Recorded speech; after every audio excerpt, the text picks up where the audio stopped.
kurikulum merdeka kita mengenalnya dengan ATP, alur tujuan pembelajaran.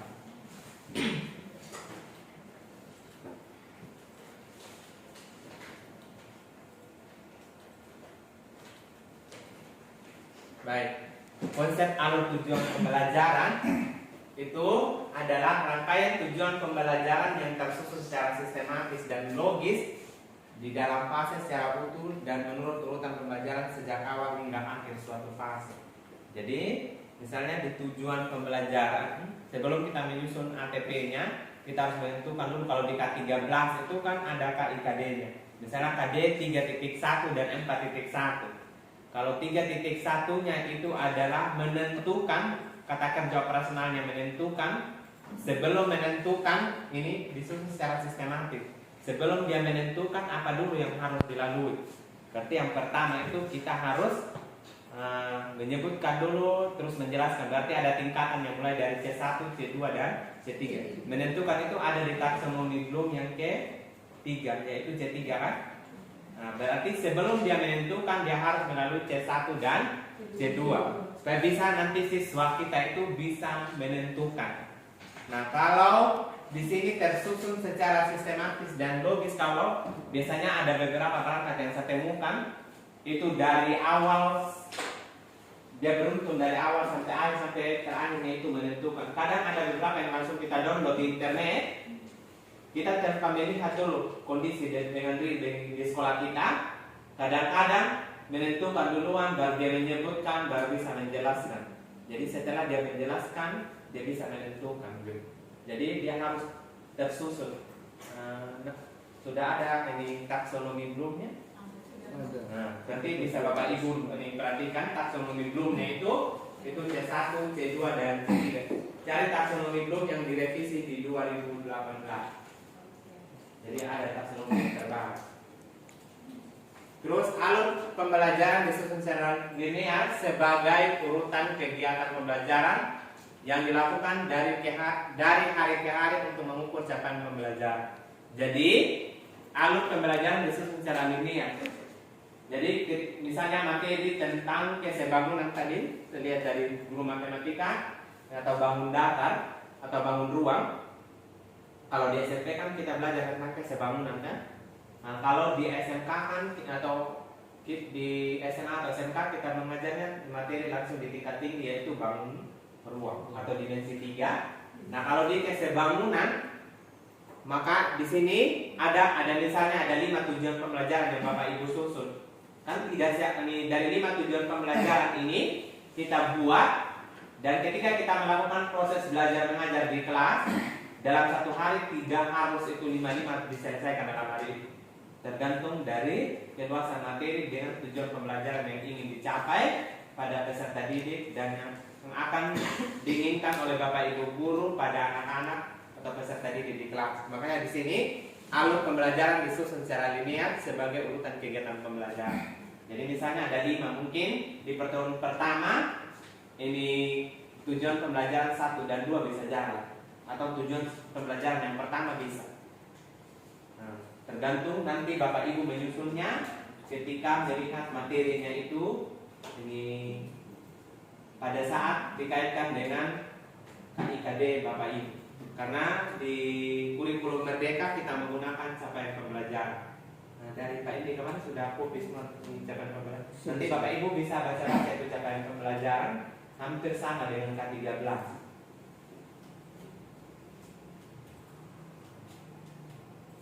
Terus yang berikut, tujuan pembelajaran merupakan deskripsi pencapaian 3 aspek kompetensi, yaitu pengetahuan, keterampilan, dan sikap yang diperoleh siswa dalam satu atau lebih kegiatan pembelajaran, disusun secara kronologis berdasarkan urutan pembelajaran. Nah, di penyusunan tujuan pembelajaran kalau di K13 unsurnya ada 4.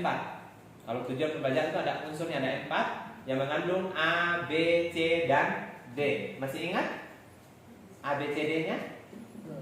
A itu adalah audience, B itu behavior, C itu adalah kondisi, D itu adalah degree. Jadi A itu Misalnya Bapak Ibu menyusun ini tujuan pembelajaran harus mengacu pada peserta didik. Jadi peserta didik dapat, berarti peserta didiknya itu adalah audiens. Terus atau ini kondisinya, kalau C-nya itu kondisi melalui kegiatan apa? Apakah ceramah, kegiatan tanya jawab, kegiatan diskusi, atau ini kegiatan bermain. Kan ada, kalau di SMP kan ada pola-pola bermain. Bagaimana? Kalau di matematika itu kan, kalau di SD dan SMP kan lebih ini model ini permainan yang role play ini apa kalau bahasa Inggrisnya? Role play. Nah, itu kalau ini sistemnya dalam kondisi kelas itu. Apakah kondisi dalam bentuk diskusi, tanya jawab, atau ceramah. Kalau degree karakter yang diharapkan itu dengan teliti, dengan mandiri, dengan kreatif. Melalui kegiatan misalnya, melalui kegiatan atau melalui model pembelajaran discovery learning, peserta didik dapat menjelaskan. Nah, menjelaskan itu sudah masuk behaviornya, B-nya.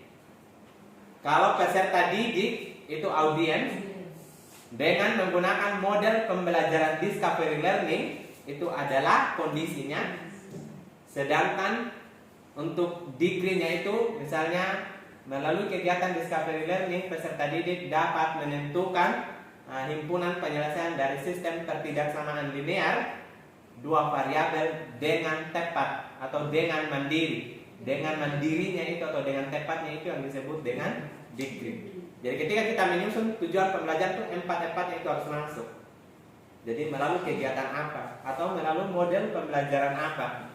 Misalnya melalui kegiatan tanya jawab, peserta didik dapat menyebutkan jenis-jenis ini resepsionis misalnya dengan benar, dengan kata dengan benar, dengan tepat, dengan kreatif, terus dengan gotong royong seperti itu, dengan kejujuran, itu yang namanya degree. Jadi itu cara menyusun tujuan pembelajaran. Bisa dipahami?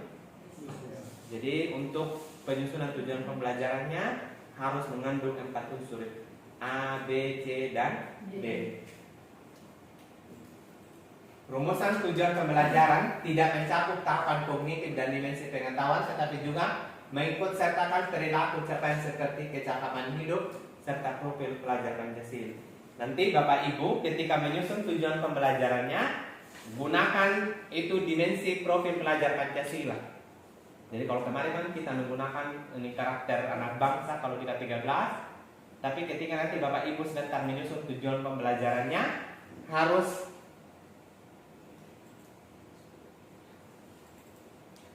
mengandung profil pelajar Pancasila yang 6 dimensi tadi itu. Tapi tidak selamanya misalnya beriman dan bertakwa kepada Tuhan yang Esa, tapi bisa di situ berakhlak apa gitu. Kan ada yang kemarin itu dalam bentuk PDF itu. Misalnya beriman dan bertakwa kepada Tuhan yang Maha Esa itu ada beberapa akhlak yang diharapkan kepada peserta didik. Terus berkebinekaan global, apa-apa dimensi yang diharapkan. Itu nanti sama Bapak Ibu baca ya. Yang sudah dibagi Pak Endi? Sudah. Nah, itu yang profil pelajar Pancasila. Terus yang berikut adalah prinsip penyusunan arus tujuan pembelajaran. Yang pertama itu adalah sederhana dan informatif. Perumusan ATP dipahami oleh penulis sendiri maupun pengguna atau pembahas. Jadi kita yang menggunakan, kita yang menulis, kita yang lebih paham. Makanya kalau Bapak Ibu mengambil di internet atau misalnya mengambil di platform Merdeka Mengajar, itu tujuan pembelajaran yang digunakan di sekolah lain kita bisa modifikasi di sekolah kita sesuai kebutuhan, sesuai dengan kemampuan kita, atau sesuai dengan pemahaman kita. Misalnya, kalau di sekolah A menggunakan teknologi, proses pembelajaran menggunakan teknologi, tapi di sekolah kita tidak ada teknologi, jangan memaksa. Jadi harus sesuai dengan kebutuhan kita di sekolah. Terus yang berikut esensial dan kontekstual, yaitu memuat aspek pembelajaran yang sangat mendasar atau penting, yakni kompetensi, konten, dan hasil pembelajaran. Jadi harus memuat kompetensi, misalnya tadi menyebutkan, menentukan, menyelesaikan, mendeskripsikan. Nah, itu dari C1 sampai C6, mengevaluasi, Nah, terus yang berikut berkesinambungan antar fase dan antar tujuan pembelajaran saling terkait dan merupakan capaian secara runtuh. Yang saya bilang tadi kalau dia harus saling terkait dari C1, C2, C3, C4, C5 dan C6. Jadi kita tidak bisa kita berdiri adanya tujuannya kita anak itu harus ada di C3 dan kita mulai dari C6 turun C5, C4 baru C7 atau sebaliknya dari C3 terus dari C1 langsung lompat ke C4. Padahal tujuan kita anak itu hanya sampai di C3. Jadi kita tidak boleh memaksa anak-anak harus melebihi dari kata kerja operasional atau kompetensi yang diinginkan pada materi itu.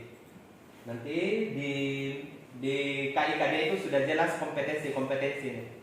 Misalnya 3.1-nya, kalau 3.1 itu adalah pengetahuan, 4.1-nya adalah keterampilan. Jadi dia punya kata kerja operasionalnya sudah sesuai dengan taksonomi Bloom. Terus yang berikut pengoptimalan 3 aspek, yaitu kognitif atau pengetahuan, keterampilan dan sikap.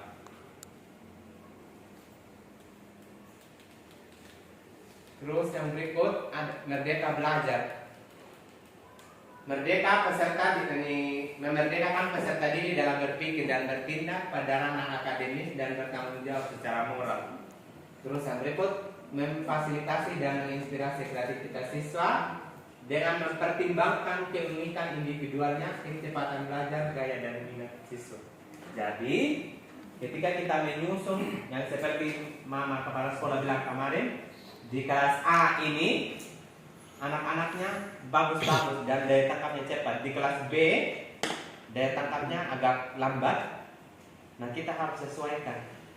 Jadi di sini memerdekakan peserta didik. Jadi kalau di kurikulum merdeka mengajar, merdeka belajar. Jadi bukan berarti jangan berpikir bahwa merdeka belajar, merdeka mengajar bebas segala-galanya.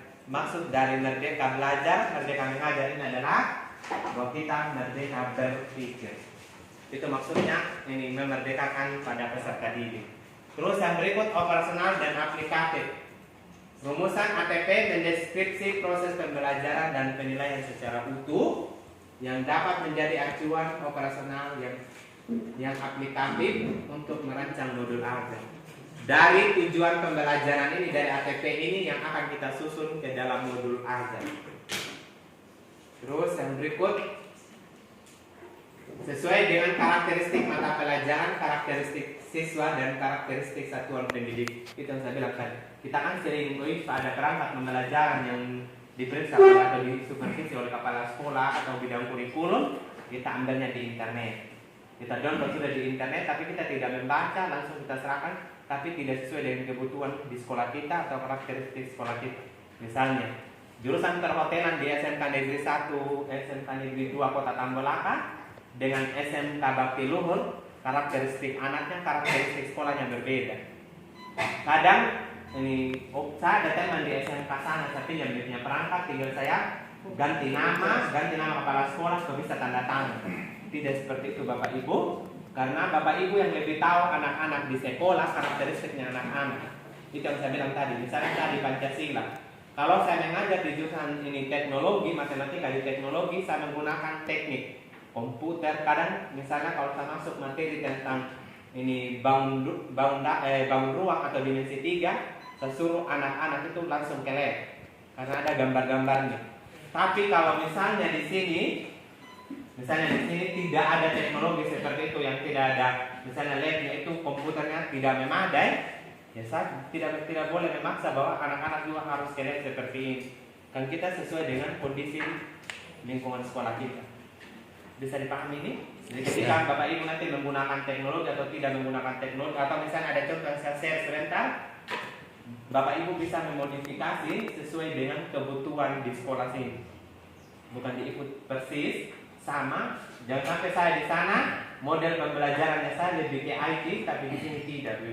Tapi jangan memaksa supaya anak-anak itu ketika menerima pembelajaran dari kita itu tidak sesuai dengan basicnya. Terus yang berikut,